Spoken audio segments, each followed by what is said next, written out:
Vai tu zini, kāpēc ir tik svarīgi stundā kopā ar skolotāju skaitīt ritmu?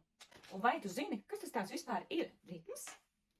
Ritms ir noteikts paužu un nošu ilgums. Iemācoties ritmu skaļi skaitīt stundā līdzi ar skolotāju, tu iemācies patstāvību. Atnākot mājās, tu vari pats jebkuru dziesmiņu vai skaņdarbu izdziedāt vai izspēlēt.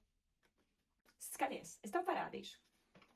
Šodien dziesmiņu un skaņdarbs maza meitenīte, latviešu tautas dziesma.